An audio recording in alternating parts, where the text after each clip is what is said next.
Good afternoon, everyone. Thank you for joining us to discuss the new OPWDD Housing Subsidy Administrative Memorandum.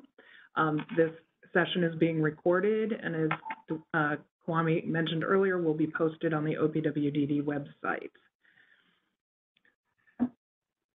I am Patricia Downs. I am the statewide coordinator of supportive housing for OPWDD, and the Home and Community Living Unit, of which I am a member, is administering the housing subsidy for OPWDD individuals receiving the subsidy, and assisting regional office staff and providers in better understanding the expectations and rules and implementation of the ADM to the field.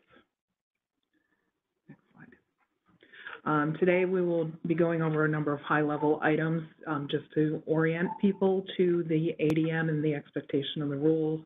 Most of the information that I'm providing today will be very familiar to providers and their staff who currently administer a housing subsidy, although some of it might be slightly modified from previous expectations and may also be new. So we're going to touch on some of the biggest changes or items that needed the most clarification as we developed the ADM over the past year or so. We're going to start with just some background information and general information about the subsidy, then move on to the roles of the providers in administering the housing subsidy. Then we'll go through a section of changes and clarifications and expectations. Then we'll do a walkthrough of the QA expectations checklist. This has been updated since the version that was issued in February of 2021, so it is slightly different. And then we'll talk about the standardized approval and denial process and what documents providers should expect to start seeing move through our system in the coming months. First, we're going to start with some background and general information about the subsidy. The OPWDD housing subsidy was formerly known as ISS, or Individual Supports and Services. We have changed the name to the OPWDD housing subsidy to better explain the purpose of the funding program. So it's a little bit less confusing to people than the various acronyms that we've been using for decades. So moving forward, to the best of our ability, we are going to refer to this program as the OPWDD housing subsidy. As you all know, old habits die hard, so we will do our best, but there might be the occasional slip up on this particular item. Just so that everyone is aware, this guidance also applies to the subsidies administered under the self-direction program. So the same rules will apply for both, regardless of how the person receives their housing subsidy, what funding stream is being used. This funding has specific requirements and it has specific eligibility criteria. Again, this applies to everyone who's receiving the funding. Okay, the OPWDD housing subsidy is a 100% state dollar funded program. It is designed to support people who are in non-certified settings and who are OPWDD eligible. The person needs to be at least 18 years of age because they need to be able to legally sign documents and things along those lines. There are additional requirements, and we'll be going over what they are as we move through today's presentation, but this is the thumbnail of what needs to be met immediately for someone to be able to access the OPWDD subsidy. There are lots of other considerations as well, including whether the person can afford to live in the housing that they're looking at, and whether their subsidy is sustainable over time based on their income and you know, their ability to live independently. But this is the big high-level requirement. Okay, those of you who have been around for a little while know that the housing subsidy has been around for a couple of decades now. It was originally designed as a pilot for people who had no other housing options.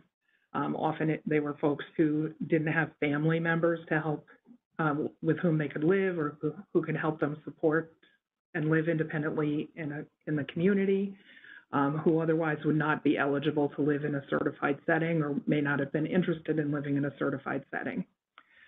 In 2010, the program went through a redesign with an effort to standardize the parameters of authorization for the subsidy and also to standardize the rental subsidy rates. You know, many people know of maybe helping to support people who received a larger subsidy in the 2010 redesign that might still be in place currently. So that was the major watershed in this program prior to what has been happening in the last year or so. In 2018, Home and Community Living started working with the regional offices in an effort to implement more standardized expectations through the regional offices, and that has helped to stabilize the accessibility of the program. And that's been going on for 3 or 4 years now. And then in more recent times, we realized that there were some challenges with, you know, having providers go out and make sure that the housing that people were living in was still met standards, and COVID was a bit of a challenge in having people move out to the field.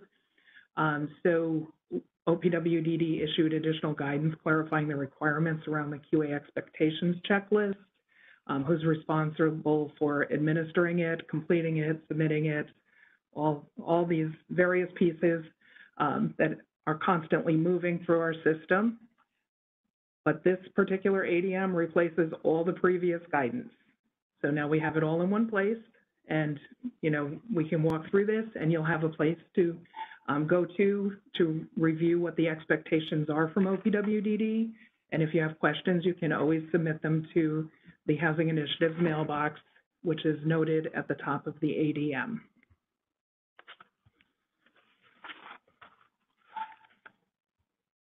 I'm sorry, can we just go back? I just wanted to touch base quickly around the 2021 guidance because this was the first really standardized information that we had available to the field, and this has been subsumed by the ADM. The major points from the February 11th, 2021 guidance is that the same rules apply for someone accessing the housing subsidy regardless of whether they're accessing it through a traditional provider or whether they're receiving their subsidy through a self-direction plan, and the FI is administering that. Beginning in February of 2021, every person accessing the housing subsidy needed to have a standardized QA expectations checklist. It was more extensive than the one that was previously being used, which was about a dozen items, just very high-level items. We moved more towards understanding that the housing that a person living in is appropriate for them and meets some very basic quality standards. We also clarified that although the care manager can complete this document when they're in a person's residence, the housing subsidy provider or the FI has the ultimate responsibility to ensure that it is completed. And we also established the expectation that every person accessing a housing subsidy must have a participation agreement completed each year. The participation agreement is in plain language and fairly easy to understand, and it outlines the expectations for all of the participants, including the care manager, the agency administering the housing subsidy, and the person themselves who's receiving the housing subsidy. The documentation needs to be submitted annually on an established schedule. We've established November 15th with some rules around when, like the timeline under which different documents need to be completed. But it is much more standardized, and we bring that up because, again, it has been subsumed in larger ADM, but this particular set of information has been relayed to the field for over a year now, so it should not be a new expectation. It should be very familiar to folks. Okay, I did mention the roles of the various providers. These roles are outlined in the ADM. They're also outlined, again, in plain language in the participation agreement, which each person and their team must complete annually. So we'll start with the role of the care coordination organization and what the expectation is for the care managers around housing supports for an individual. The most important piece of information that a care manager brings to the table is the life planning process for the person. If someone is interested in finding housing, typically the care manager is the first person that they're going to talk to. The care manager will bring the circle of supports and anyone else who's advocating with the person to plan their housing needs and goals and start the whole process. The care manager obviously is responsible for identifying resources and accessing resources that might be needed to meet the person's housing goal.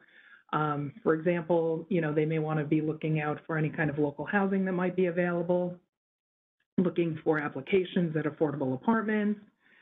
They can link with housing counseling agencies if the person wants to purchase a home or is looking for additional, localized guidance on how to improve their credit or, find housing that's appropriate for them.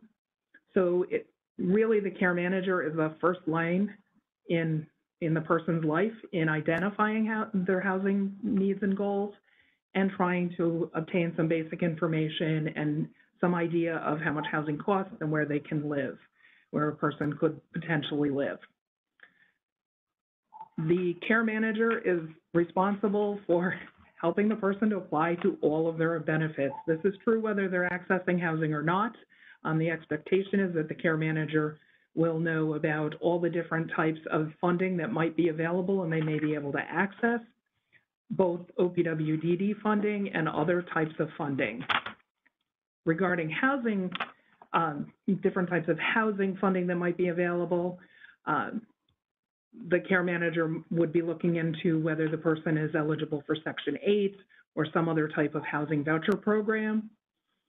And this should be happening prior to requesting the funding from OPWDD because we will expect that to be submitted to us, verification that there aren't other types of housing subsidies available. That will need to happen every year, and that is an expectation for the care managers. It should not be new and surprising, but definitely the care managers are responsible for these types of activities.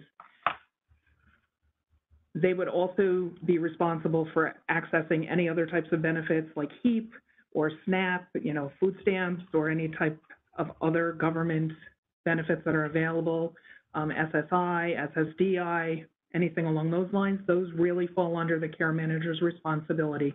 But we do expect as part of the life planning process that they would work to identify housing and help the person to find the best housing for them. Once someone moves into an independent housing arrangement, the care manager helps the person to maintain and sustain their housing.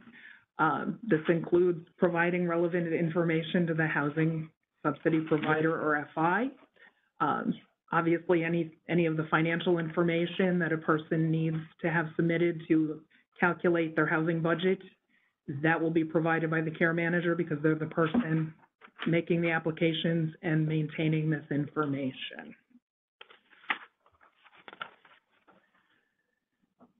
Okay, the care manager, again, is responsible for creating the life plan with the person.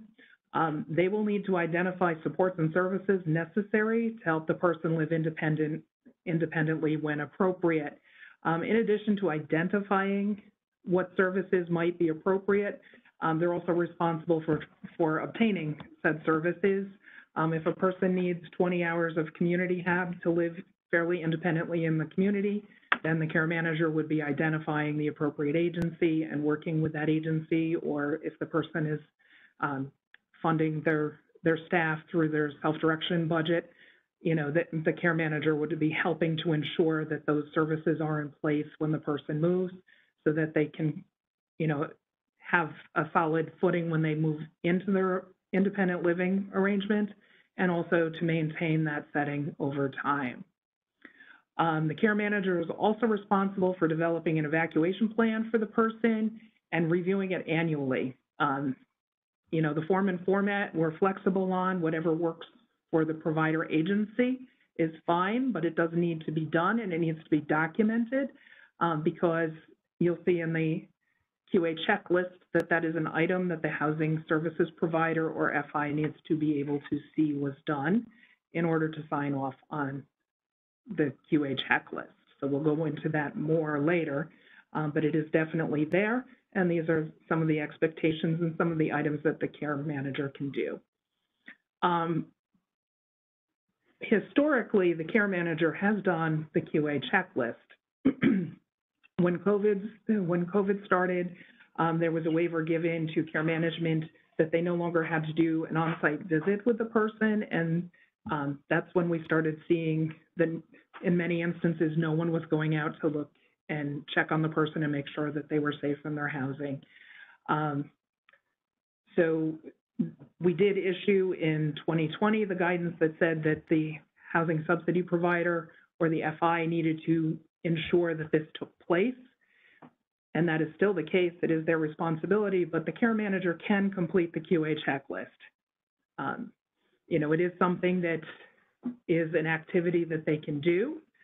If they're already in someone's house, there's really no reason for them not to do it.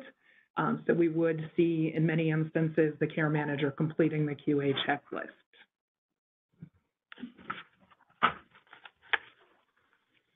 Okay, the next major provider and their responsibility is the housing subsidy provider or the FI if they're handling the housing subsidy for a person. And there are a number of administrative activities required by the entity in this role and the staff of those agencies. You know, it's very much aligned to ensuring that a person is able to stay in their housing and to provide OPWDD with the information needed to approve or to, you know, approve for a subsidy to continue over time. Major areas include the development of the budget and the housing subsidy tab as appropriate, reviewing and arranging for the initial review of the housing unit and quality expectation checklist and making sure that that's available. And then each year arranging for the annual review of the housing unit. The housing subsidy provider is also responsible for interacting with the landlord, making sure that there's leases in place, acceptable leases in place. They have, you know, the lion's share of this type of activity just to be sure that everything is in place and is needed and as OPWDD is expecting. Okay, the next page talks a little bit more about these expectations. There are, and we will talk more about the specific administrative items in the changes section as we move forward, but just wanted to touch on a couple more items. Whenever a person has an issue with their housing, the entire team should be helping them. You know, each particular person providing supports to one of our folks has a role, and certainly should step up to the best of their abilities to make sure that there are not issues when the person is living independently in the community. We all in our lives have issues with our, occasional issues with our neighbors or, with people around us or people in the community, and that could potentially cause an issue for someone's housing. The expectation is that whenever anyone is aware that there is an issue that could jeopardize someone's tenancy, that the team step up and help. Specifically, the housing subsidy provider, but that could also be the care manager. If they're aware of an issue first, everyone who is supporting a person should be stepping up to help. There might be issues with the landlord regarding payment of the person's part of the rent. There may be issues with heat. There may be issues with, the electricity not working well. Neighbors, if someone has a dog that barks all day and is causing a problem, things along those lines. The housing subsidy agency has the staff that is ultimately responsible for making sure that a person does not lose their tenancy, that it doesn't create such an issue that the person ends up needing to leave. The other major piece, and this is a pretty obvious one, is assisting the person who's receiving the housing subsidy to maintain his or her tenancy. However, that needs to be including ensuring that the person pays their share of the rent and that the housing subsidy itself is moved through.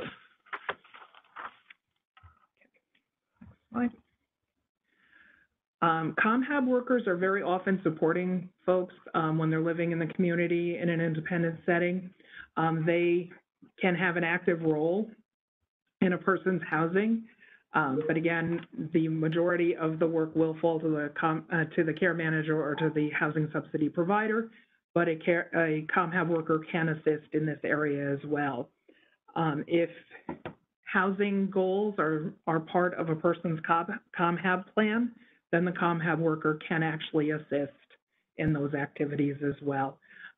You know, planning for a move, learning skills to live independently, things along those lines certainly are things that the ComHab worker can assist with. They can also complete the QA expectations checklist if they're able. We will go more into who can complete the QA checklist later on in our presentation today, but a ComHab worker can do this if they're able to and willing to.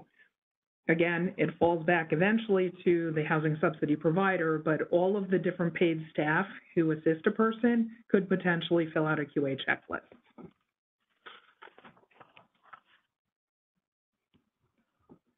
Okay. As I mentioned earlier, the approval process is now the same for both self-direction and traditional housing subsidy access to the housing subsidy. And we are generally looking at the affordability and long-term sustainability of a housing subsidy and ensuring that a person is eligible for the housing subsidy before they start the process.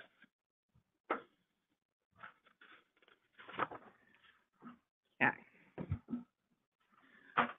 There are many different facets of eligibility, but again, the high-level eligibility for a housing subsidy, the person must be OPWDD eligible, must be at least 18 years old so that they can legally sign documents, have or will have appropriate supports and services and safeguards to meet their needs in a non-certified setting in the community, and it needs to be documented in their life plan.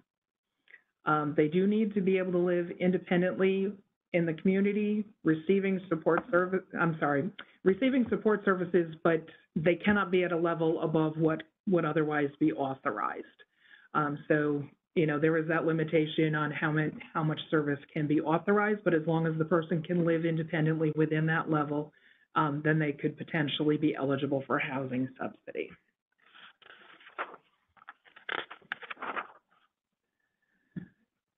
Additionally, the person must have applied for all other benefits, including other housing subsidies, before they can apply for OPWDD's housing subsidy, and they need to do that every year. So yes, there does need to be outreach to look for other HUD settings that may have Section 8 vouchers or other types of vouchers that the person may be eligible for, and that does need to be done every year, not just in the first instance. The person must be able to pay for basic essentials after housing costs are paid. Generally, that will mean that they need to have some other type of income or benefit, like SSI, in place before they apply for a housing subsidy, because they will need to demonstrate that they are able to not only pay for utilities if they're not covered under their housing subsidy, but also put food on the table, pay for basic necessities, clothing, you know, any other types of activities that they'd be interested in doing, you know, just to make sure that there are resources in place for the person. Once they identify a housing arrangement, it needs to meet all of the criteria that we have outlined in the ADM. So always be sure that you check into that. The person must be financially and legally responsible for their housing unit as a responsible tenant, which means that they need to have tenancy rights through ownership or being a leaseholder. You'll notice that the language is now clear that a person cannot be added to the mortgage or deed after the initial conveyance of the property. For example, if the person's parents own the home, the person cannot be added to the mortgage or deed for the purpose of accessing a housing subsidy. They also cannot finance or refinance the house solely for the purpose of accessing a housing subsidy.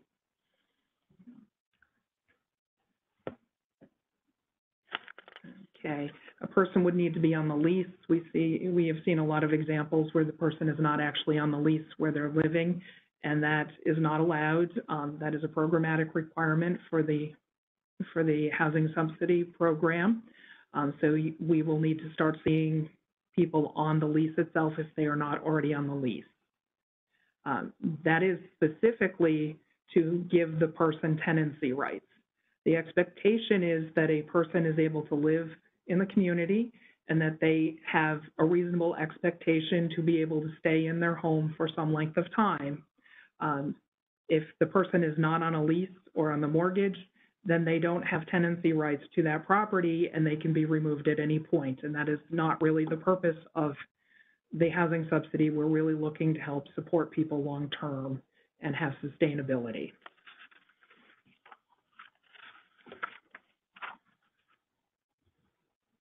Okay. Just want to flag this eligibility change. Moving forward, a person can only access one housing subsidy at a time. Therefore, OPWDD will no longer authorize people to receive a supplemental housing subsidy. Typically, that was the $50 supplemental for folks who already had another type of subsidy, such as Section 8 or VASA or veterans or some other type of subsidy that covered a large portion of their rent. The expectation is that people can only access one at a time, and so we will no longer be approving requests for the housing subsidy, for the supplemental subsidy, I should say. As a reminder, only OPWDD can approve, deny, or terminate a housing subsidy. Therefore, if a provider identifies a person whose subsidy should be terminated based upon the newly issued ADM, they should reach out to the regional office. So if you have a situation where you think someone no longer qualifies for a subsidy based on the ADM, please reach out to your regional office.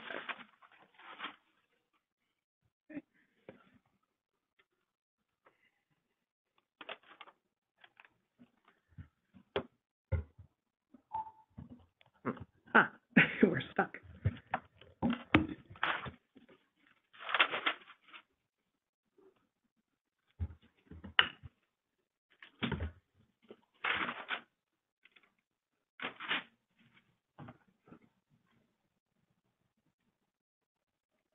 There we go. Okay. Since the issuance of the ADM, all programmatic expectations apply to those who are self-directing, as well as those accessing the traditional housing subsidy. Programmatic changes that affect everyone accessing the housing subsidy are in effect immediately. We did mention earlier that there are some folks who have had a housing subsidy since before the 2010 program changes, and the level was above the local maximum. Those individuals can continue to receive their housing subsidy at this time at the higher level, as long as they don't change their housing location. That was part of the original rule. If someone has changed their housing location, they are no longer eligible for that waiver. So please be aware of that. But moving forward, everyone is expected to be held to the same programmatic rules as we move forward.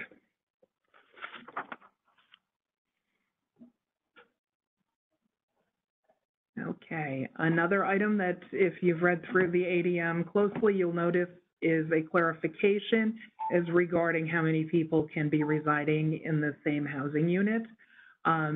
We have made it clear that there cannot be more than 4 people living in the housing unit. Those are adults. Or if the local ordinance is lower than the local ordinance would be the maximum amount. And those are adults in the housing unit. There may be some children who may be living with their adult family members or guardians, and those are not who we're talking about. We're talking about adults who are living in a housing unit. Additionally, people who are self-directing their services cannot be required to share their staffing resources to support the larger group of residents. Any sharing of resources needs to be in accordance with Chapter 13 of the Self-Direction Guidance for Providers. The self-direction guidance was updated to be consistent with the Housing Subsidy Program, and those changes were also issued around the 10th of March. So you should see similar language and clarifying language around the expectations for shared resources when individuals are living in a housing arrangement and they select to share their resources. Again, no one can be required to share their resources as part of their residency. Okay. Additional information that you've probably noticed reading through the document is that the housing unit must meet all of OPWDD's criteria, and that is an expectation moving forward and should be in place currently. This one is, we've established some clarity around the language because there was a lot of confusion regarding an independent dwelling unit. A unit must be a separate dwelling unit that can be rented independently. Very often these are in-law apartments or auxiliary rental units or things along those lines, and they actually need to be identified as a separate dwelling, must have their own kitchens, bathrooms, living space, entrance and egress, things along those lines, and they must be set up in such a way that they could potentially be rented to someone in the community. In many instances, they would never be rented to someone in the community, but they need to be set up in such a way that they could be. So those are the types of things that you're looking for. The housing subsidy, for clarification, does not support a room rental. That has been the case for a number of years. So we just reiterated that expectation, and it is now memorialized in this ADM.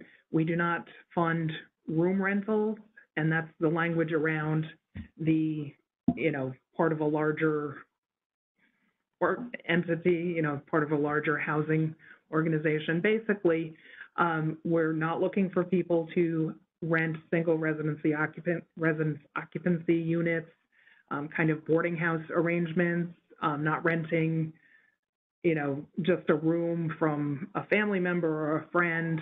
The person needs to have full tenancy rights as described earlier and as clarified in the document itself. Additionally, we're expecting that the housing arrangement be integrated in the community and that the person's housing does not create a setting that is institutional in nature or would create an isolating situation for the person. Typically, you want people who, arrangements for folks who can, get into the community when they want to get into the community, have the ability to stay at home and enjoy themselves if that's what they want to do, but they're not required to stay at home. You want to see people be able to live independently and have access to the community and not create a situation that sort of, has the qualities of isolation, as CMS would say, as the federal government would say. So we are looking at this type of information as well moving forward.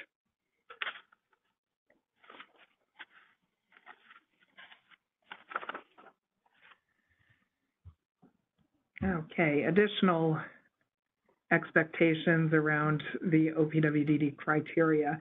Obviously, any housing unit needs to meet all of the QA expectation checklist items. We know that there are a number of items. We have updated the language in the QA checklist for it to be a little bit clearer and a little bit easier to understand what we're looking for each of the items. But every item needs to be checked on the QA checklist Each item is identified for a very specific reason around the health and safety of the person living there, so everything needs to be checked. Additionally, moving forward, any provider seeking groups of housing subsidies for a project they're developing will need to seek prior approval from OPWDD through a separate application process. More information will be forthcoming on this process in the coming weeks and months. But if we know a lot of providers support numerous people, and sometimes they're able to identify, you know, a number of apartments in an apartment complex or something like that, where someone could live, and they know a number of people who might be looking for housing, they could reach out to OPWDD and request a group of subsidies for those units, and we would have a process for that moving forward. So keep an eye out. There's more to come on this.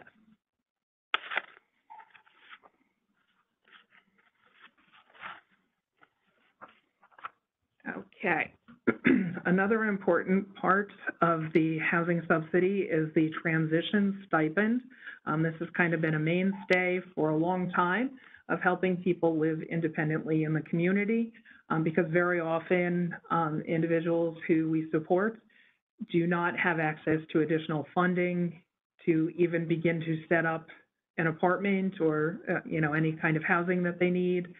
And the transition stipend is the way to help support someone to do that. Moving forward, in order for someone to receive a transition stipend, they must be eligible for an ongoing housing subsidy. We would occasionally see requests for folks who did not require a housing subsidy because they might be working or have their resources might be beyond what would qualify them for a housing subsidy where they live. And so from this point forward, a person can only access a transition stipend if they otherwise are eligible for a monthly housing, an ongoing monthly housing subsidy. We also have clarified situations under which a second transition stipend could be requested for review.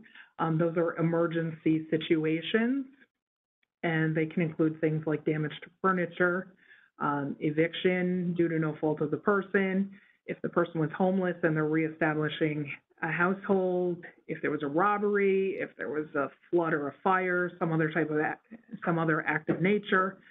Very specific circumstances, but circumstances which occasionally do occur, and we recognize the need for additional supports in those situations. Again, if these are the circumstances under which someone a second emergency stipend could be requested, and those would be submitted to the regional office for review and a decision to be made. Just as a clarification, that also is an emergency that was experienced in the last 60 days. It's not something like, oh, well, this happened a year ago and, you know, now we just heard about it or something like that. It is a time-limited opportunity, and it needs to meet all of those requirements.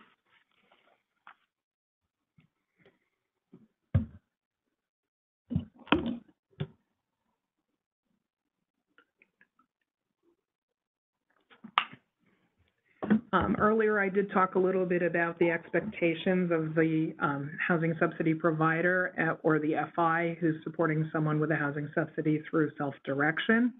The next couple of slides, we're going to talk about the expectations of the providers and what needs to be documented. We are expecting moving forward that providers of housing subsidies document their activities around obtaining and retaining a housing subsidy for a person, and that needs to be documented and retained in case of audit. The documentation that we expect a housing subsidy provider or FI to retain include the calculations that are done, verification of housing expenses and supporting documents and documentation for offsets to income, any funds that were spent, I guess is the word. For the transition stipend, you want to have documentation and receipts for those. The person's eligibility documentation needs to be retained.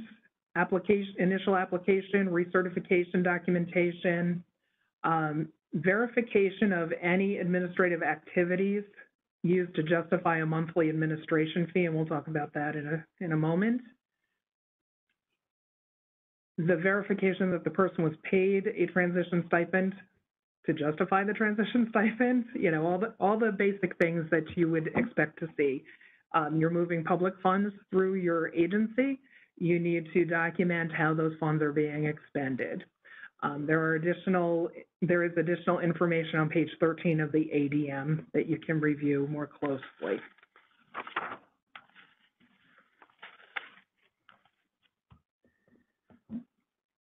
Okay. We have incorporated previous guidance into the ADM so that it's all in one place, specific to when a person's budget template needs to be adjusted and the information that needs to be retained for that situation.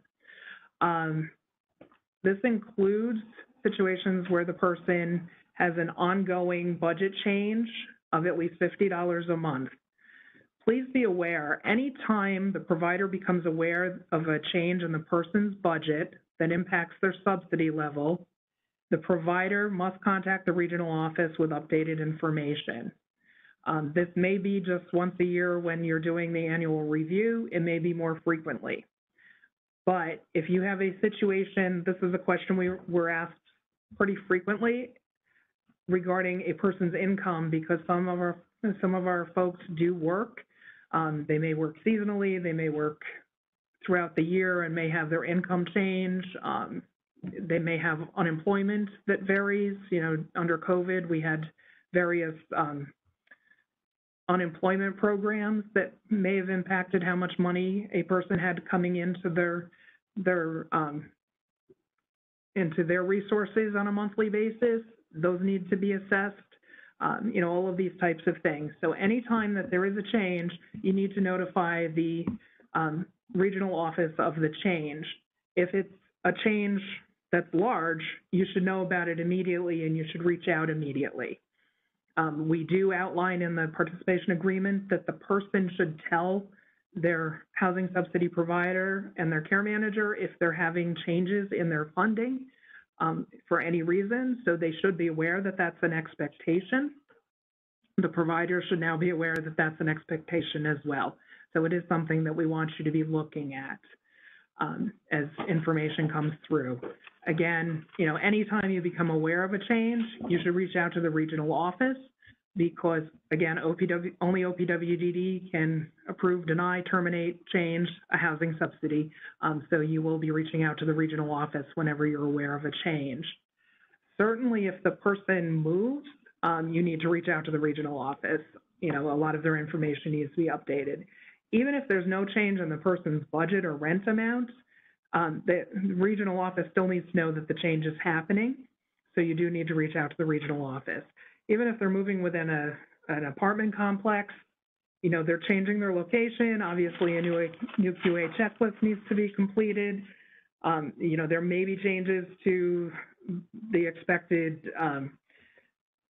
utilities in the new apartment. You know, maybe now they're upstairs instead of downstairs, and in the summer, you know, they might use more air conditioning or something, you know, things along those lines.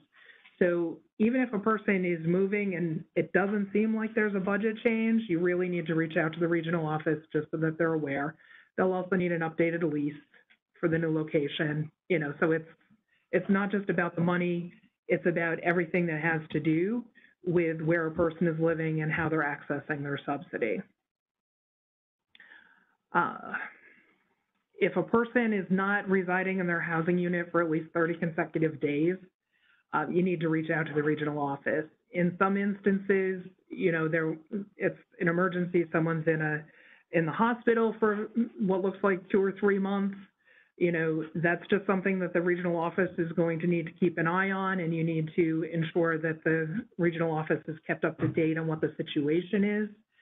They will give you written approval to continue making the housing subsidy payments while the person is in the hospital or in a short-term jail stay, something like that. If someone was injured and is in rehab for a couple of months, things along those lines. But if you become aware that a person is not residing in their apartment for any reason, you should reach out to the regional office for additional guidance.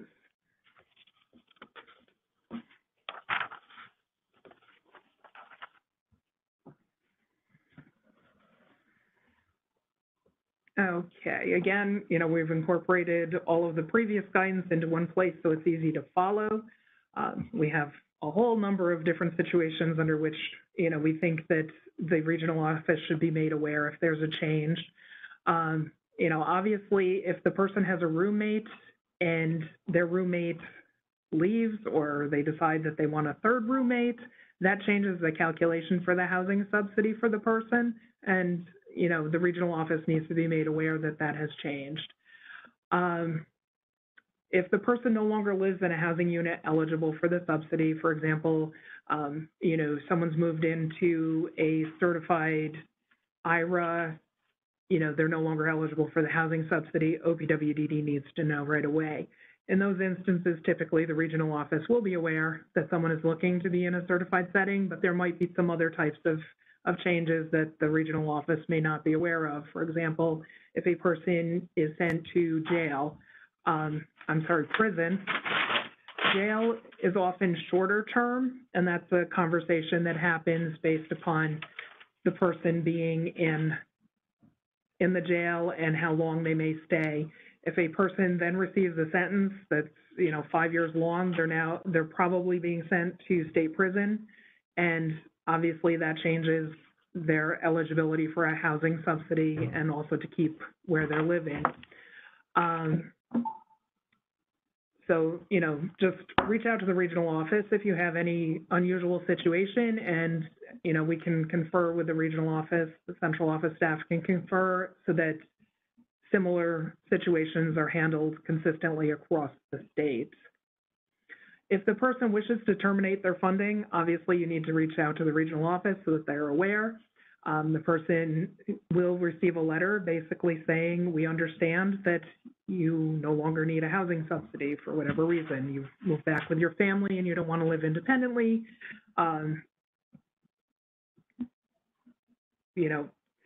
We've seen a few unusual situations, but that's a common one, is that people decide to move back with their family for some reason. We just need to know that because we would want to make contact with the person to ensure that they understand that their housing subsidy is ending. Any other urgent need or change that could result in a change in the housing subsidy levels, reach out to the regional office. Just, we're all very much in tune to trying to help people live independently, to ensuring that their subsidies remain available to the person if they're living in an appropriate setting.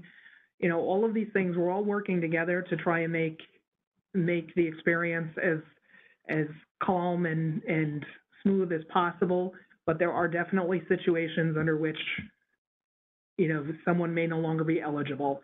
So certainly if you encounter a situation that makes you kind of question whether or not the person is eligible, then reach out to the regional office. Anytime a subsidy is terminated, a person is given due process. We will talk about that later.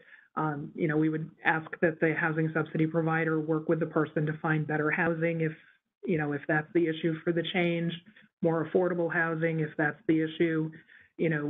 We're all working on this together, and we really appreciate the support of the housing subsidy providers in ensuring stability in housing for folks.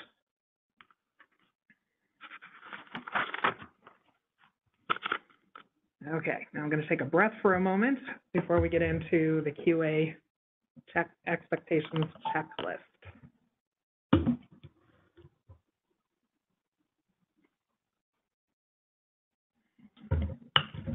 Okay.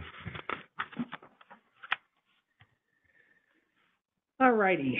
I've talked about this kind of in pieces throughout the presentation because this is a very important part of the housing subsidy requirements, and it's the QA checklist, expectations checklist information, which we shorten to QA checklist. So I apologize for any confusion that may have caused. As I discussed earlier, we did issue a QA checklist in February of 2021 with the goal of ensuring that every person is living in safe housing, and every item on the QA checklist is specific to a type, just something to look at to ensure long-term safety for the person in the housing where they're living. We did receive quite a bit of feedback from the field who felt that in many instances the language was a little bit more technical than they were comfortable with, that they wanted what our expectations were for each of the items to be a little bit clearer. So we did update the QA checklist in the version that is attached to the ADM.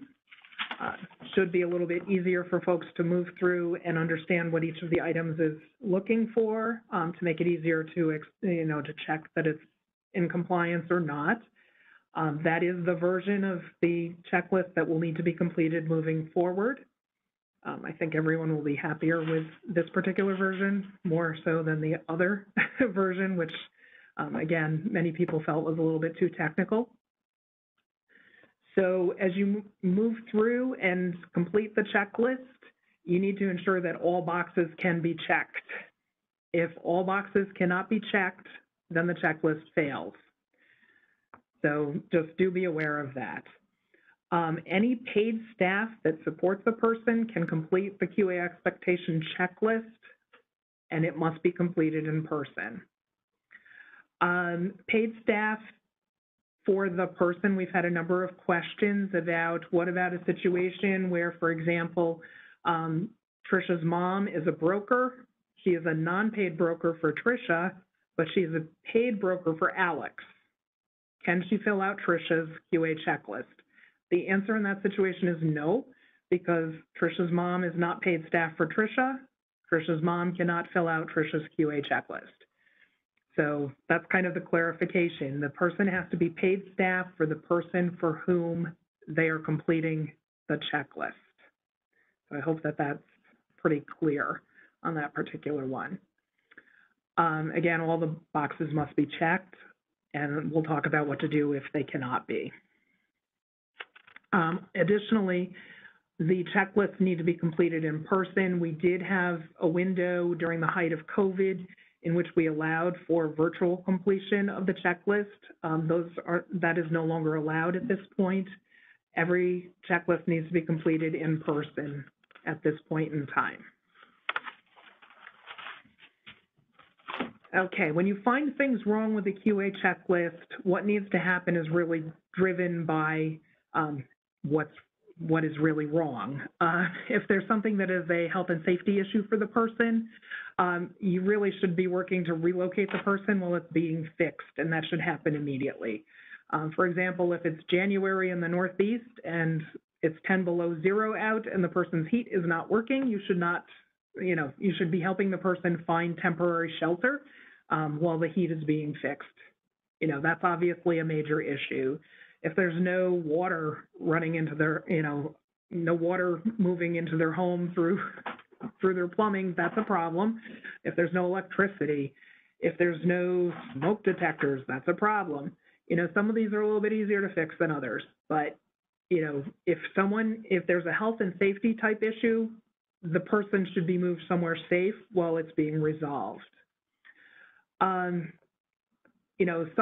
Some items can be fixed easily, like if there's a missing smoke detector, you can typically buy a smoke detector for under $20 at a home store and install it. If the home is missing a carbon monoxide detector, again, typically $20, $30 at a home store, and they plug into an outlet. You don't even have to attach them to a wall.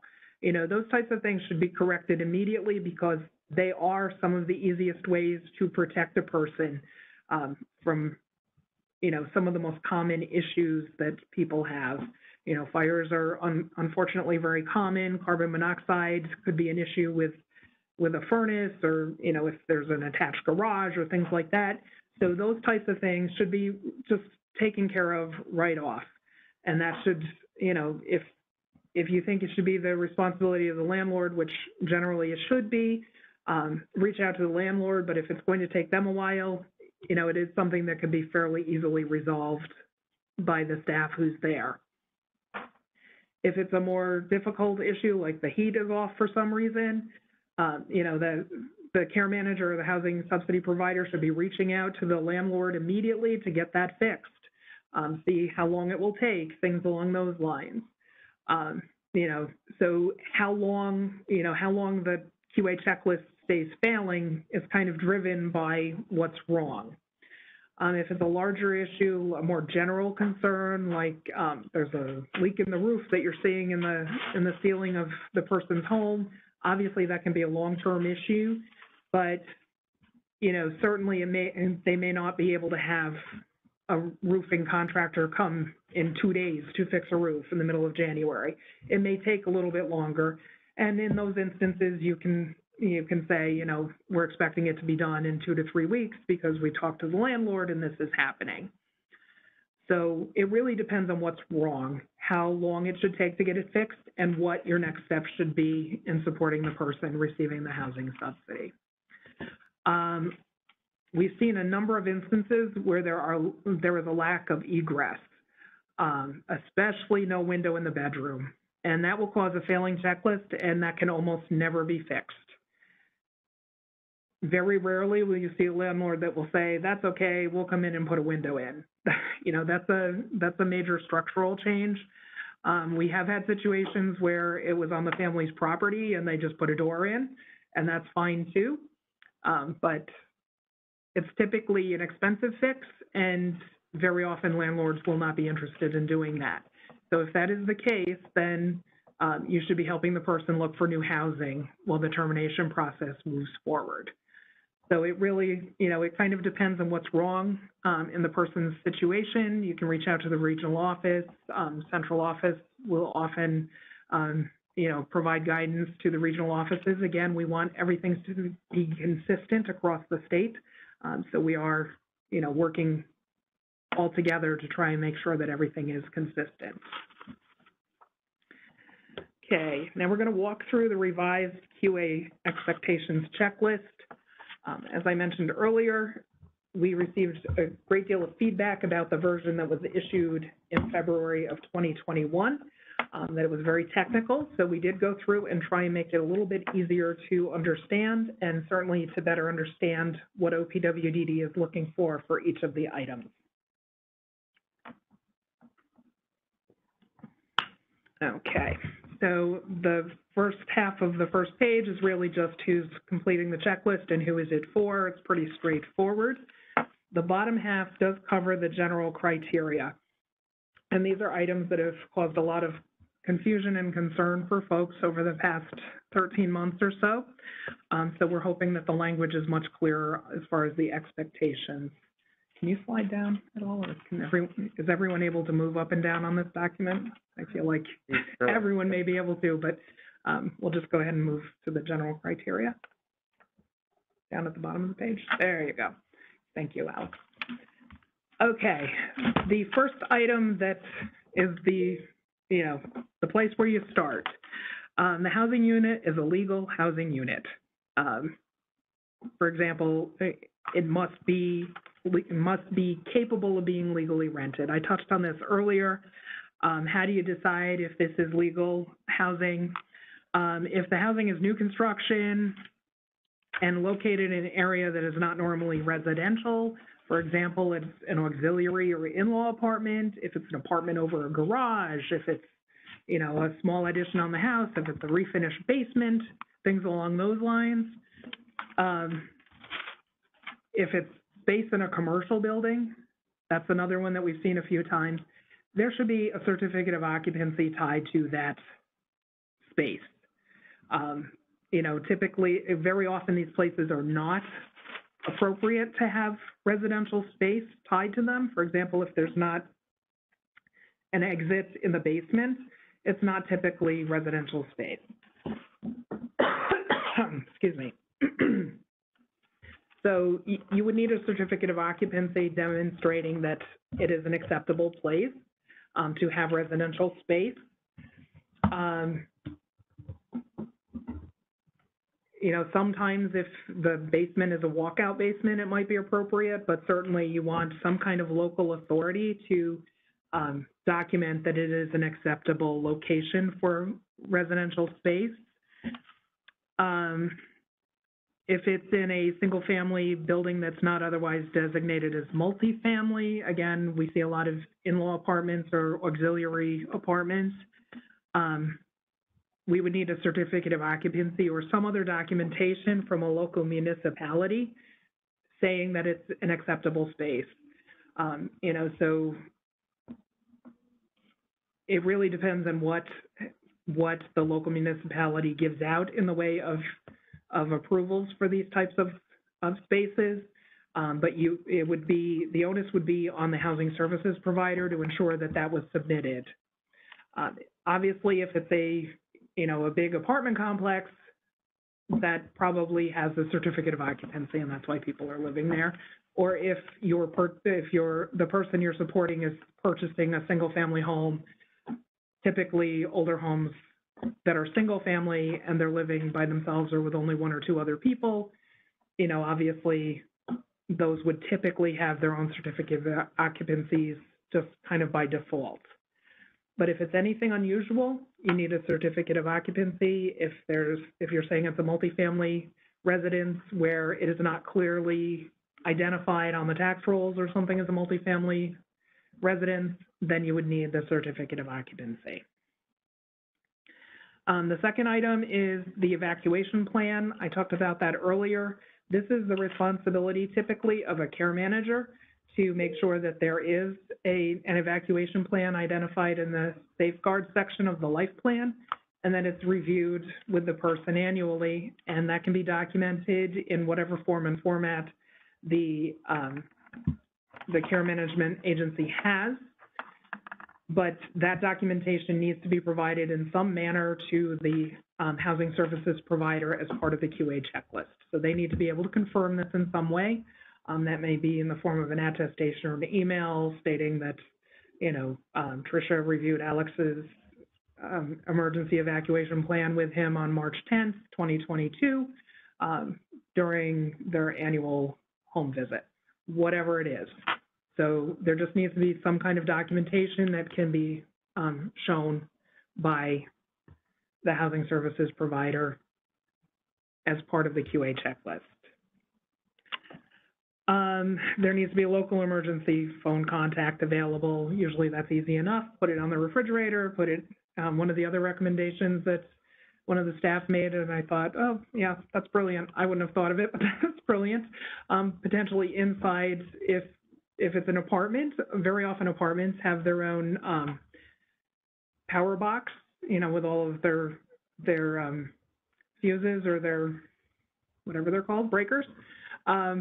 On the inside of that, have an 800 number or a local phone number, you know, in case of emergency, contact us first and have it be the provider agency. So that is something that you would want to be looking for. And on to the next page, some of these are pretty self-explanatory. You want to make sure that there's furnishing sufficient to meet the person's needs or some type of plan. If someone's just moved into their new apartment for the first time, they may not have all of their furniture. That might be something that's being covered under the transition stipend, so they may not have it immediately, but the plan should be in place to obtain appropriate furnishings for the person. The housing unit needs to meet the person's physical needs. If someone's utilizing a wheelchair, then, you know, you can't have, you know, 32-inch doors. They're too narrow for someone to get through typically. You would not necessarily, if there's no elevator in the building, you wouldn't normally want to see someone who needs to use a wheelchair to move around living on the second floor, especially if there is no elevator in the building, or if the elevator is often broken down, that might be a concern as well. You know, if someone has ambulation issues, you would expect to see grab bars in the bathrooms, things along those lines. So you just want to make sure that everything is in place to help support a person. If someone is starting to develop ambulation issues or mobility issues, that's something to identify, potentially with the care manager to look and see if EMODs might be an appropriate service for someone to access moving forward so they don't end up in a situation where they have an issue. Excuse me. No apparent threats to the person's health, safety, and well-being, in the housing unit or the public areas. Are you seeing issues with stairways? Are they falling apart? Are they missing handrails? Or anything like that on the public areas? Are the public areas generally clean? We did have one situation where the apartments were fine, but the apartment complex itself was not very well maintained, and they did have issues with not having, having very unhealthy damage to the public areas and, just not a great setting. So not only are we looking at the person's apartment itself, which might be perfectly fine, if it's in a larger setting like an apartment building where it is not being maintained or there are issues in the larger setting, that's not an appropriate setting for folks either. And you probably should either be working with the landlord to improve that or helping the person find a new place.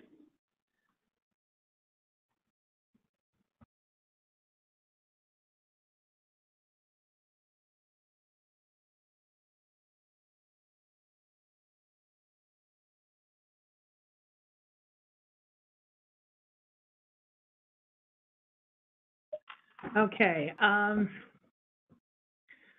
We talked a little bit earlier about the housing unit being integrated in the broader community. Obviously you don't want something that creates an isolating setting. If anything looks weird, reach out to the regional office and you can talk through any concerns that you have. But just do be aware that you don't want anything that creates an isolating setting.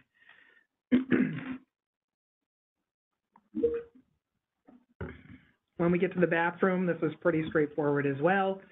Someone should be able to use the bathroom in private. It should have, a separate room, a door. We did have an instance where, well, it's easier for this person to use a curtain rather than a door. Is that okay? That's fine too, as long as the person is okay with it. You want to make sure that the bathroom is safe, no obvious issues. You don't want to see 1,000 things plugged into an outlet right next to the sink. You don't want to see a lot of damage to the tile on the floor that could cause an issue for ambulation. Just, is it safe? Are there things that look appropriate? If all else fails, would you live there? Just more of these kinds of general things. The bathroom needs to have a sink. We've had situations where bathrooms don't have sinks for some unusual reason. The sink needs to work. Turn it on. Does it work? Is it draining? If it's in a vanity and you open the vanity, is there a bucket under the sink catching the water, or is it actually piped out? Same thing with the shower tub. Is there hot and cold running water? Does the toilet work? All that kind of good thing. All those types of good things. You really are just checking to make sure that it looks like it's in good working order. Same thing with the kitchen area. You always want to make sure that the kitchen has a place to store equipment, prepare and serve food in a safe and sanitary manner. There should be some kind of counter space. The person may feel more comfortable using a microwave rather than a stove. We would still typically expect to see a stove in the person's housing units, even if they're more comfortable using a microwave. We did provide clarity that a microwave oven may be substituted for a tenant-supplied oven and stove or range, if the individual agrees and the microwave ovens are furnished to others in the same building or premises. The idea is that the person should have the same rights and amenities as anyone else living in the apartment building, if it's an apartment building. Obviously, we expect a working refrigerator and freezer. I think that that's pretty straightforward. Again, we're back to the working kitchen and sink, hot and cold running water. The sink drains into an actual drainage system. There's not a bucket underneath. If you're out in the country, I'm sure a lot of people may not be familiar with this, but those of us who come from the country know if you look out the back and there's a white pipe going out to the creek in the back, that may not be the best sign. So you might want to check and make sure that they actually have a septic system involved in a property in a more rural setting. Typically, urban settings are tied into a city's water and sewer system, so usually that's covered.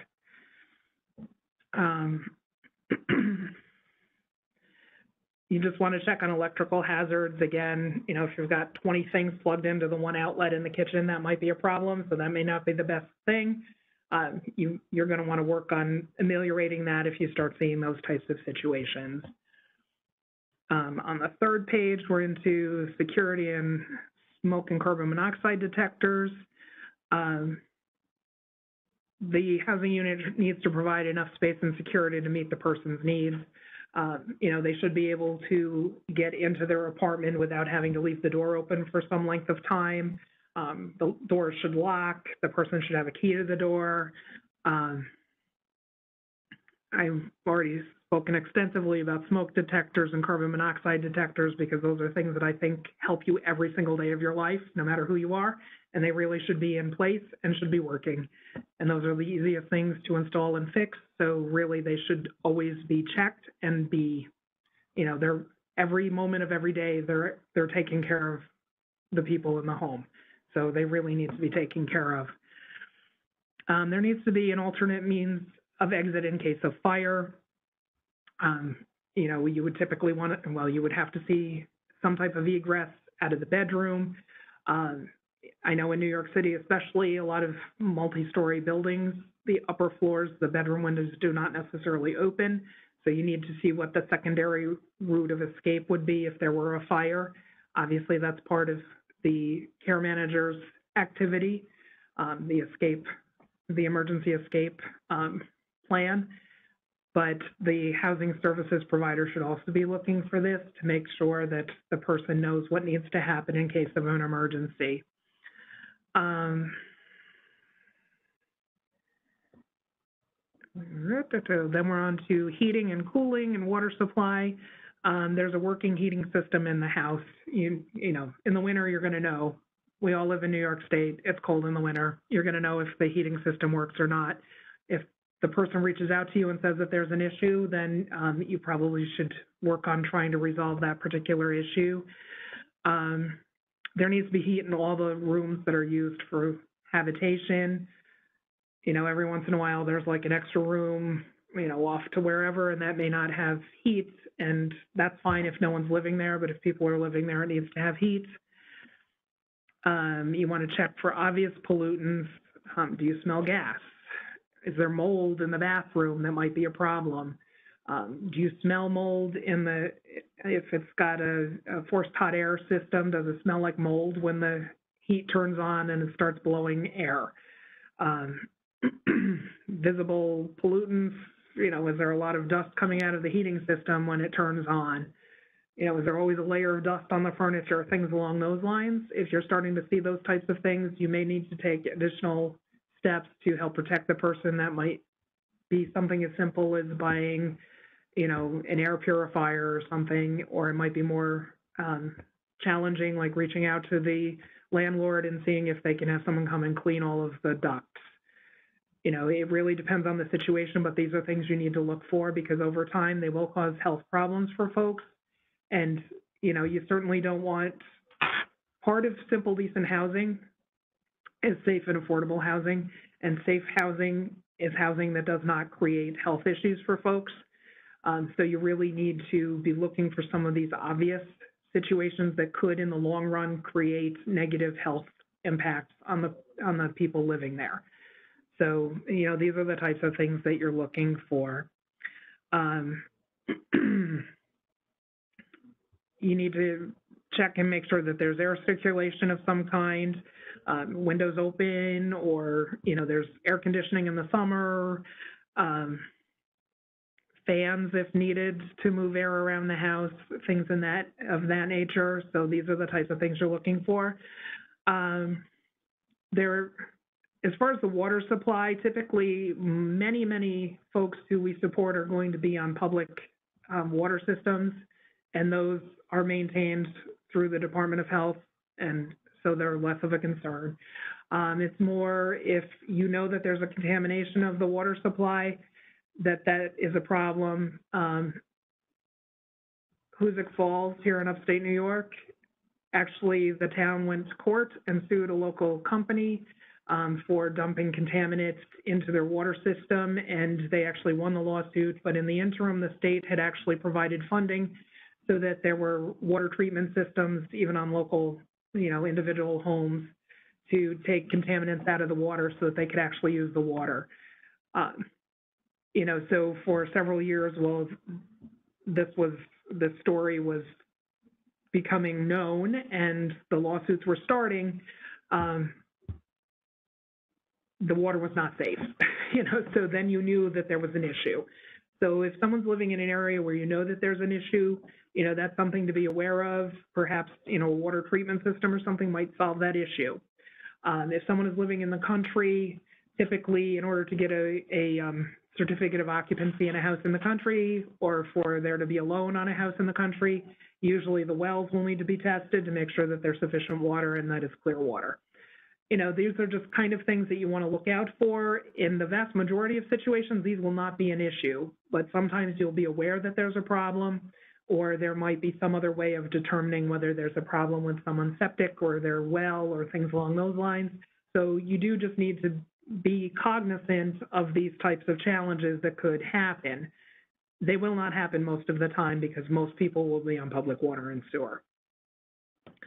The housing unit is free of vermin or rodent infestation, and if there are infestations, they're being remediated. In New York City, I lived in New York for a number of years, and we had cockroaches no matter how hard you try. You put out traps, you sprayed, you did whatever you needed to do just to keep it under control, so it wasn't like, so there are going to be times when you may have an occasional mouse, or you might have some cockroaches, but you don't want them walking all over. You don't want them in everything in the kitchen, things along those lines. So if there's a problem where you are seeing rodents, you need to work with the landlord to find some way to ameliorate that particular situation. Electricity and illumination. Obviously, we would expect that a housing unit has electricity in the 21st century, 2022 of the 21st century, 21st century. You just want to make sure that it doesn't look dangerous. You're not seeing a lot of flashing lights. You're not seeing flickering. You're not seeing, you plug something in and turn it on and sparks come out of the outlet. You don't want to see 8 things plugged into a single outlet with a giant, they used to call them octopus. You had all these extensions that allowed that to happen. You don't want to see a lot of daisy chain extensions for power.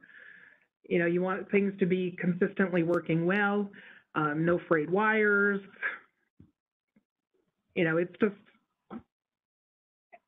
people are pretty familiar in what looks safe and what doesn't look safe. If you had it in your house, would you want that to be how it's set up or not? That's a lot of what you're looking for. It's very hard to say, if it's 2 of them, then it's a problem. The reality is there are many problems that really can be easily resolved without a lot of issues. Just be aware of things that could create a problem down the line and try and ameliorate those particular issues. Some of them are pretty easy, some of them are more challenging. But these are the types of things you're looking for. There needs to be reasonable natural or artificial lights. You don't want to be in a situation where, it's a giant room and has like one light bulb hanging from the ceiling kind of thing. You want to have more lights. You want to have maybe a window or things along those lines. We do require at least 1 window in the living room. We do require windows in the bedrooms, so you're going to be looking for those. Kitchens must have an outlet. That makes perfect sense. Usually it will be one of those square ones They're called GFIs. They have an automatic trip if the electrical appliance touches water so that someone doesn't get electrocuted. If I were looking at an apartment and it didn't have a GFI in the kitchen, I wouldn't want to live there personally. I know that, you know, some of the challenges of finding housing, if that's the only thing wrong, you might want to have a conversation with the landlord. Most landlords are aware that that's an expectation. It is code and has been for a long time. So, you know, that might be a conversation you have. Living rooms, bedrooms need to have outlets.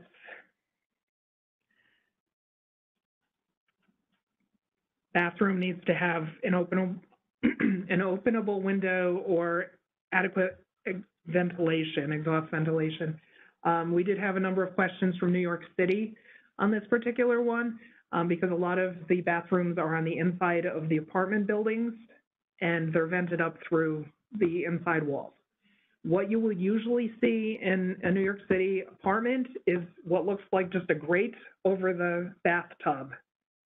And that is the exhaust, just so everyone's aware. That is typically the exhaust. Very often you will see if there's been any kind of renovation in any bathroom where there will be a fan installed if it's on an inside, if the bathroom is on the inside especially and doesn't have a window, there will be an actual exhaust fan. But in New York City, especially in older buildings, you may not actually see a working fan, but there might be like a grate over the bathtub, and that's actually the exhaust. And it's a passive exhaust system. Okay. On the last page of the QA checklist, structure and materials.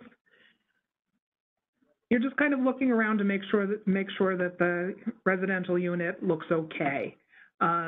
You really don't want to see a lot of holes in the, like big holes in the walls, obviously, and nail holes from things hanging up. That's not an issue, but you know, a big hole, you know, a lot of older homes that were done in plaster and lath, the plaster and lath starts cracking and you have big chunks coming down. That's not something you really want to see because it also invites bugs and rodents and all that kind of good stuff to be moving around. If you're seeing a lot of bulging or buckling or leaning of walls, that's not always a good sign because very often it means that the structural integrity of the home is not up to snuff. So that might be an area of concern. You'll almost never see this because most people maintain their properties so that that's not an issue, but every once in a while you may see it. So just, you know, if you do, you might want to talk to the landlord first and see what the situation is. If you see mold, that's kind of a problem. It may not be black mold that makes people sick, but what it does clearly indicate is that there's excess water and something needs to be done about that because over time it will create health issues for folks. So, you know, if you notice mold, that's something you want to look a little more closely at. The roof appears to be structurally sound and weather tight.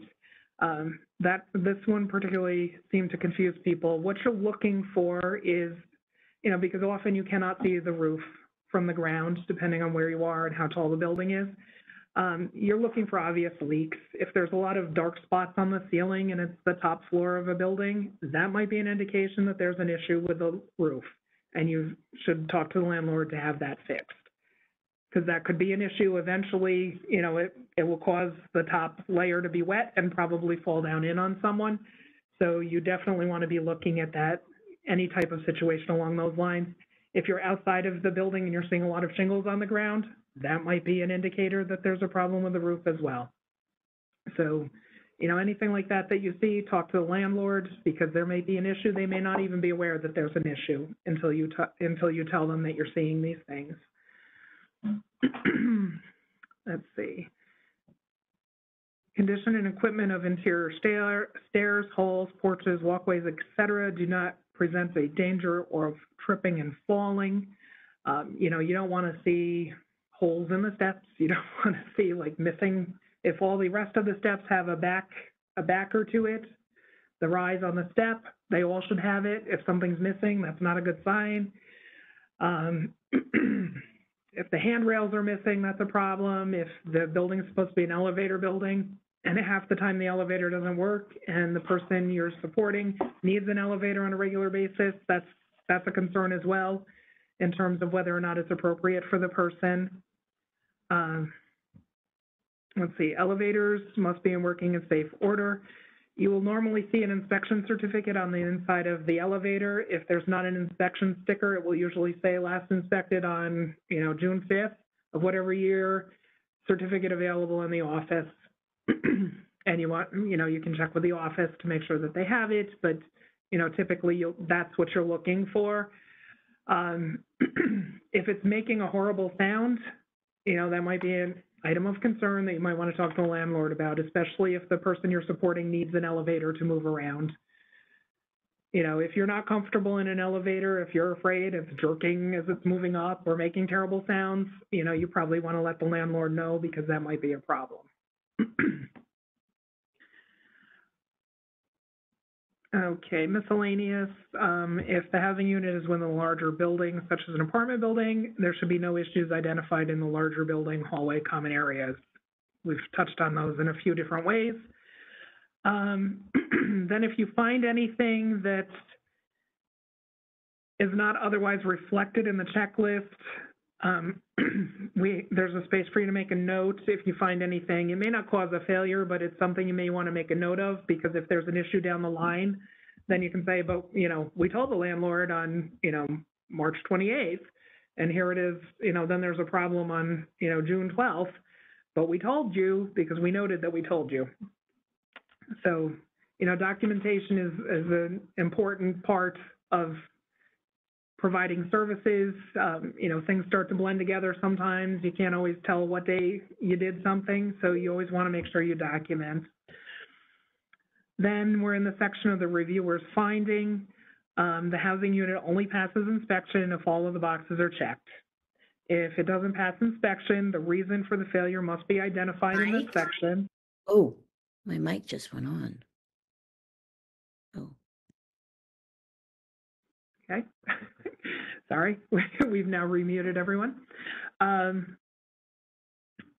In the vast majority of the instances, you're going to be able to check that the housing unit passes the inspection. If you have to check that it doesn't pass the inspection, then you're going to identify when the actions must be completed to resolve the issue. You're going to enter a date. It shouldn't be more than 30 days. Again, there are many things that should be much shorter. If there's no running water, if there's no heat, anything like that, that's going to be noted as a shorter turnaround to have things taken care of. And then you do sign and date this document and submit it. Even if it fails, you're submitting the QA checklist to the regional office so that they're aware that there's a problem. They'll start tracking the repairs and the changes to make sure that it eventually is a passing QA checklist. Again, if it's a health and safety issue, then that's a major concern, and that may result in the necessity of issuing a termination letter if the situation is that dire. So, of course, if you identify a really challenging issue, you want to work to help find the person a safer place to be until the issues are resolved if they're very dire. So then everyone signs at the end.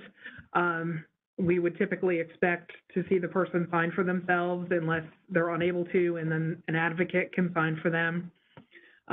We need the name and title of the person completing the review, and then the agency submitting the QA checklist to the regional office needs to sign if it's a different person. And then there are CCs of folks who need to be aware that you've completed the document. Okay, so that's the QA checklist. I think you will find in using it that it's a little bit more user-friendly than the one from 2021. So we do hope that that is what will start happening moving forward. And we did appreciate the feedback. It allowed us to make some changes that we think are actually helpful for people in the field. We, as part of the larger process of rolling out this administrative memorandum, we have also updated some of the documents that we'll be using to notify people of changes and approvals and denials and things along those lines. As a reminder, only OPWDD can approve, deny, terminate, or change a housing subsidy, so we will do the notifications from the regional office on these changes.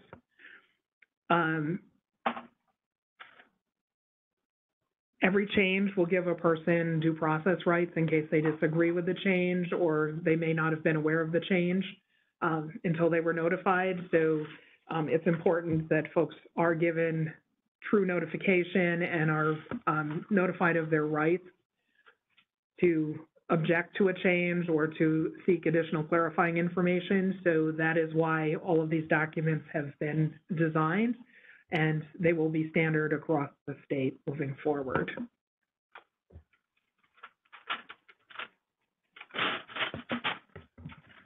Okay.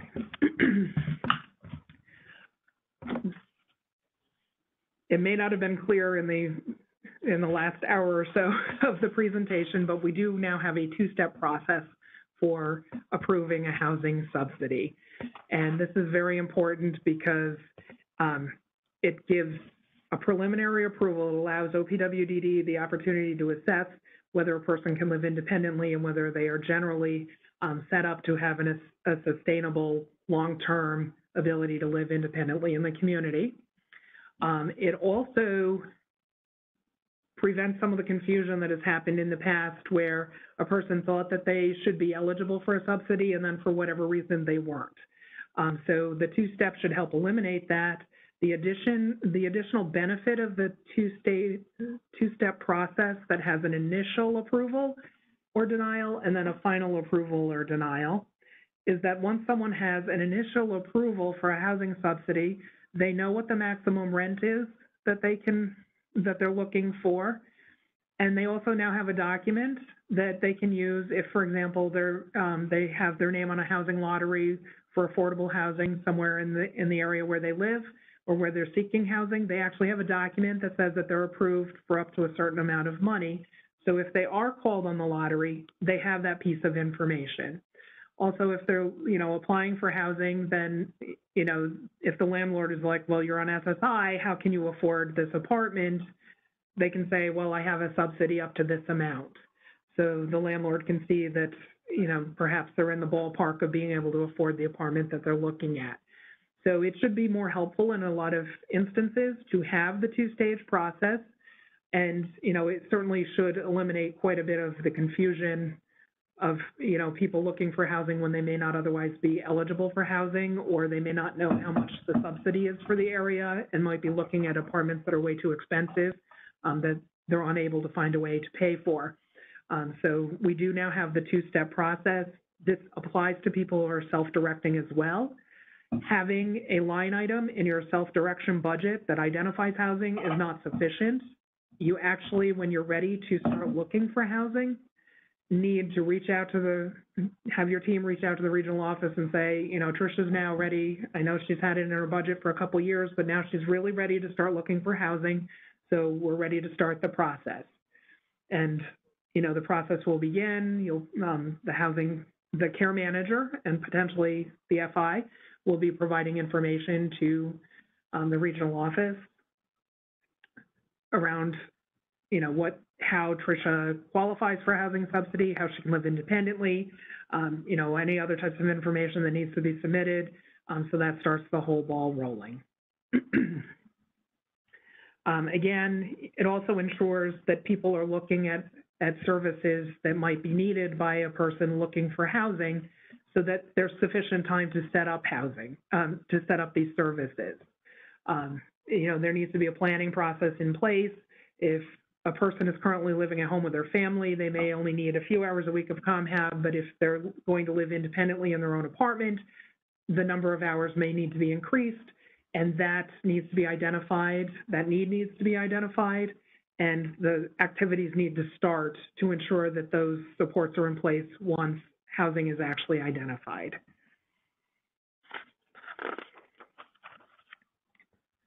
Okay.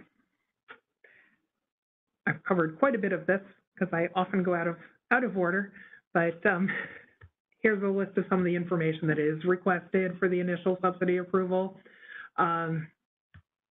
you're going to submit the initial request. And once all of the information is approved, here you go, is the preliminary authorization. They receive that letter. It confirms their eligibility and notifies them of the maximum housing subsidy and transition stipend that they'll be allowed when they are ready to move. It is time limited and it does require reauthorization. At this point, they're going to be 90-day letters. So if after a couple of months, the team is having trouble working to find housing for someone, then you're just going to reach out to the regional office and ask for an extension on that, and an extension letter would be issued. So you just kind of want to keep an eye on that time clock. This is really so that we're aware of how many people we've basically approved the funding for. So over time, we know how many people are out looking for housing and how much money we may need to encumber in the future, OPWDD as the funder of this particular program. So this is going to help in all directions as far as ensuring that everyone understands where they are in the process and what the next steps need to be.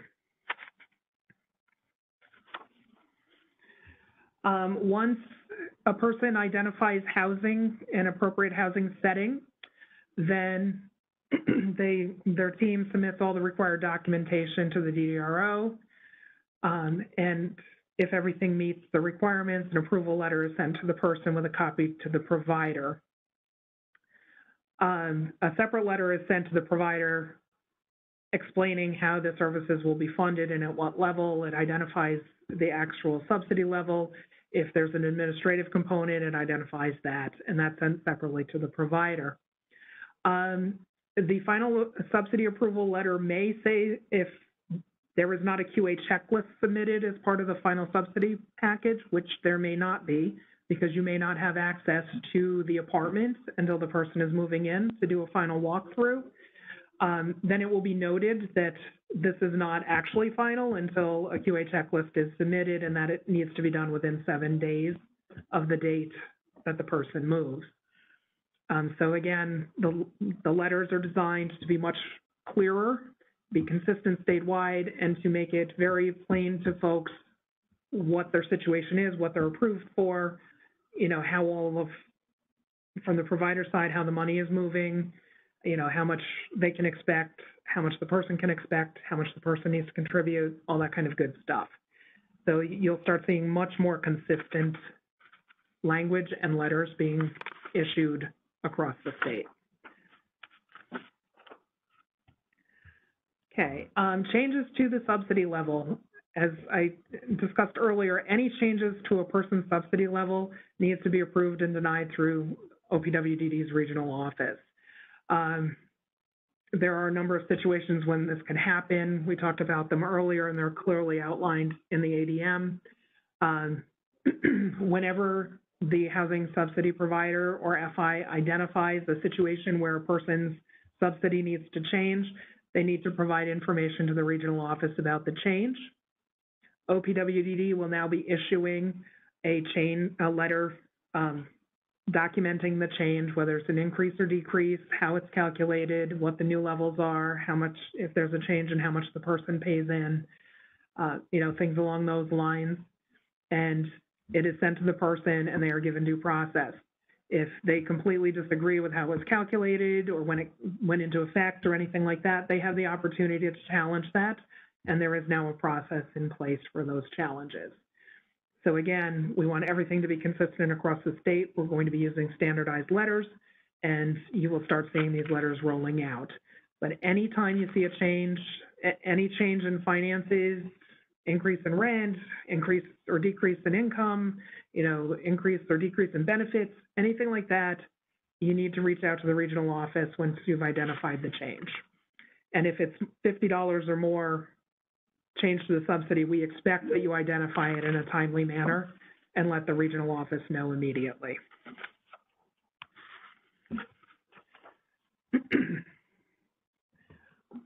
In very rare occurrences, there may be a situation in which someone is denied a subsidy.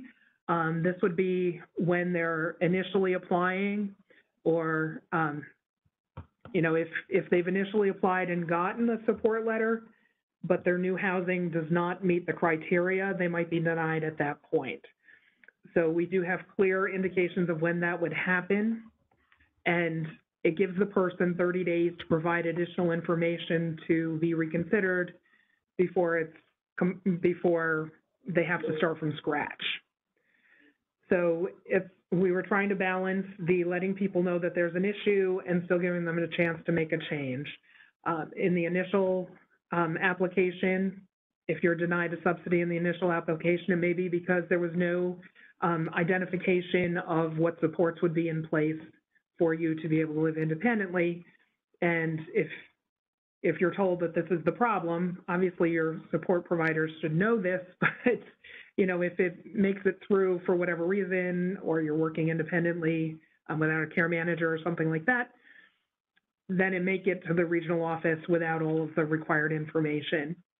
So if something is identified, you're given the opportunity to remedy it, and then if it's not remedied within 30 days, if you continue looking for housing, you need to start again and submit everything as a new packet. So we're trying to balance the two sides to make sure that everyone had an opportunity, with a recognition that eventually, you know, we may have to fully deny an application and you may have to start from scratch. Okay, termination or denial of the housing subsidy. There are a few general causes. There may be some specific causes also, but you know, we try and cover the ones that you're most likely to see. If the state of New York were ever to be missing funding or not have sufficient funding to support any program, in this case, the OPWDD housing subsidy program, then we may, you know, broad term have to terminate everyone's housing subsidy. We do not expect that to happen. Many of you were involved in the challenges that we had at the height of COVID, where the state was under extreme financial constraints. And even under those circumstances, the housing subsidies were protected. So obviously, people need places to live. So that's going to be an area that whenever there's a challenge, OPWDD is going to try and protect the ability of people to live, to continue to maintain their housing. But that is always and by the way, if there's no money, then we don't have a program. So that's always the first item that we do identify, just so that everyone is aware. The next major reason for people to lose their housing is the failure to identify a housing unit that passes the QA checklist. Or, you know, for termination, if you're living in a place that might have passed last year but doesn't pass this year, then, you know, you have a challenge to work with. Another major area that we see is when there are inadequate supports or safeguards, or even natural supports around a person so that they can live safely in their housing unit. You know, that's often a challenge, and in some instances, this has led to people being evicted because they're unable to care for themselves, or they start having challenging behaviors that impact their neighbors, and that can cause an issue. Any of the other housing subsidy requirements that someone is unable to meet could cause a termination. You know, any other reason is determined by OPWDD. We made every effort to include as many reasons as possible so that, you know, it is clear, but certainly if someone is going to be terminated from their housing subsidy, it is identified the exact reason why we think they should be terminated. In order for someone to be terminated, we need a lot of documentation from providers regarding what they've done to support the person. You know, if you're saying that you're unable to reach the person, you know, we're going to expect to see things, not just I've left a couple of messages on Trisha's cell phone that go straight to voicemail, or, you know, I've texted her a couple times or whatever. We're going to want to see, we sent a certified letter, we stopped by a couple times, you know, we stopped by on the weekend, you know, things along this line to demonstrate that there were active attempts made to help support a person in whatever area is causing them to potentially lose their housing subsidy. So we will ask for a lot of documentation in this area. As many of you know, if you're a Medicaid provider, which most of our providers are, if you didn't document it, it didn't happen. It really behooves agencies to document their activities. Also, that's now a requirement under the housing subsidy, so you need to start documenting different activities. But, you know, certainly if you're starting to notice that there's an issue, you definitely want to document any challenges that you're having with a person regarding their housing subsidy, so that if it does come to a point where we need to make a decision whether or not to terminate someone, there's sufficient documentation in place to support that decision. So always keep that in mind.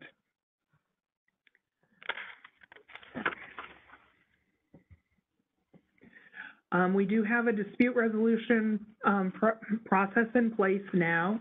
I've mentioned it a few times. It is outlined also in the ADM.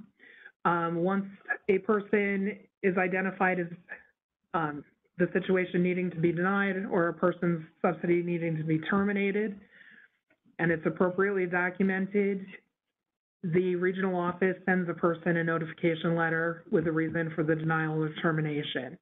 There is a clearly identified timeline for the person or their advocates to reach out to the regional office and set up a what's called due process, an opportunity to resolve any disputes that there are, any misunderstandings, any questions. You know, if there's missing documentation, a chance to submit that documentation. You know, things in that nature, so that the situation can be resolved. Obviously, in the long run, the point is to help people have, you know, successful tenancies and to maintain their housing subsidies. But in some instances, it needs to be changed. The level of subsidy needs to be changed because of changes in a person's life, or, you know, there might be a situation where, you know, their subsidy needs to be terminated, and every person has the right to due process and has the right to respond. Once the person meets with the regional office, if the regional office director supports the termination or the reduction in subsidy or whatever the situation is, another letter is sent giving the person the opportunity to reach out and have a final administrative review by central office. And there's a process for that as well. So people are given the opportunity to express their concerns or, you know, provide additional information if they feel that something wasn't considered in the first instance, and, you know, a decision is reviewed. So people do have that opportunity. What the provider needs to be aware of is while this is happening, there's still a clock ticking. Typically, the due process will take place during the allotted time for the termination. So for example, we may issue a termination for Tricia's housing subsidy 60 days from today. She has the right to due process. She may reach out and ask for an administrative review if the regional office upholds the termination.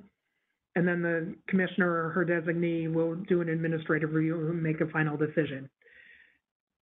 It needs to be assumed that the person may result in a termination of their housing subsidy. So the activity on the part of the provider supporting the person, and as well as the rest of their circle of support and personal advocates, is to look for different housing or to find a way to pay for housing if it's a financial concern, you know, things along those lines. So there is a time clock, so everyone needs to be aware of that. There's often this feeling that it's like, okay, you know, I have 60 days and then I have an administrative review and then I get another 60 days, and that is not actually the case. A person's subsidy could be terminated as soon as 60 days after the initial letter. So the activity needs to take place to help the person identify other resources or find new housing or whatever the situation is that is causing the problem for the termination, that's creating the termination. That's what needs to be happening. Or if their housing subsidy is being reduced and that could potentially cause a financial issue for the person, you need to be working with the person to try and identify additional resources or ways to assist the person to maintain their housing. So these things are going on in parallel tracks. It's not consecutive, so they are happening at the same time.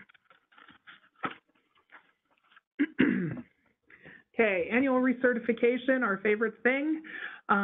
We standardized this process in 2020. The same process was used in 2021 and was clearly outlined in the February 11th, 2021 guidance. That same process has been subsumed into this ADM. Under this process, anyone with a housing subsidy initially approved prior to October 1st of any given year must have their documentation resubmitted by November 15th of that year and all following years. We do understand, especially with self-direction, that there's an annual review that may be in April or May, and that is fine. In the fall, we just asked for any documentation that was taken care of in the last 12 months be resubmitted, just so that it's all on the same final review schedule.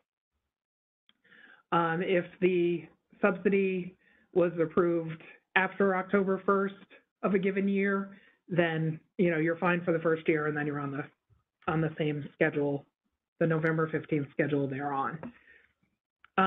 We did have some confusion where a person may have changed provider from one year to the next, and the new provider didn't think that they had to do a recertification packet because the person was new to them. It's when the person receives the housing subsidy initially. What is the timeline for that? So if you, take on someone who previously had been receiving their housing subsidy through another provider, they're going to be on the November 15th schedule almost assuredly, unless they're brand new, but at which point you're probably their first provider anyway. So generally speaking, anyone you're supporting, you need to be looking at submitting a recertification package in November of each year. So just do be aware of that. Once the recertification packet is finalized and approved, the DDRO will issue a standard email to the agency so that you have documentation that it was approved. We have had a number of situations where information was submitted, but it wasn't approved because it might have been missing something, or what was submitted was not acceptable. And so that's, if you don't receive an email saying, Tricia's housing subsidy has been approved for the year of 2022, you may want to circle back with the regional office and see if there's an issue. They're doing the yeoman's work of going through hundreds and hundreds of packets, so it may take them a little bit of time to get back to you if there's an issue. So if you don't hear back within a reasonable amount of time with an email saying we're good, you should probably reach back out and say, are we good or is there a problem? And that will give you sufficient time to put together any additional information that's required. Okay, so we're almost perfect timing. We are reaching the end of our 2 hours together. I do appreciate everyone's time today. As mentioned earlier, any questions that were not clarified through this conversation today can be submitted to the Housing Initiative's mailbox. That is monitored by the staff from Home and Community Living here at OPWDD Central Office. We can also loop back in with regional office if it's something specific to a given area. And certainly we will take a look and see if we can provide as clear an answer as we can. As you can imagine, with something of this nature, we're getting hundreds and hundreds of emails, so please give us a little bit of time to respond. We're trying to respond to the types of questions that we're receiving the most inquiries about first, and we'll respond with what our answer is of a type of question and send that back out to everyone who had reached out to us. And then, some of the onesies, twosies might take a little bit longer for us to get back to you. But we have been monitoring questions coming in, and the questions where we had received a number of similar questions I tried to cover today so that, we could clarify some of those issues right up front and questions and concerns right up front. So I do hope today was helpful. We are recording this session, and it will be posted to the OPWDD website. Our communications office will let us know where that is posted once it is made available. We will try and send out information, but you probably can do an actual search and find it faster. So in a few days, you know, folks can do an internet search of OPWDD, you know, housing ADM training, and it will probably come up lickety split. But once we have the link, we will try and distribute that so people can find it as well. You know, certainly we want people to listen to the information and try and digest the information as best they can. If you have questions regarding a specific individual situation, please reach out to the regional office first. And, you know, again, we're all consulting and we're trying to ensure that all of the decisions and answers are consistent across the state. So we are doing our best to make sure that that is how things happen in the field. You know, so we try and make everything equitable to everyone receiving the subsidy, and we appreciate everyone's flexibility and patience while we move through this process. And enjoy the rest of your day. Thank you.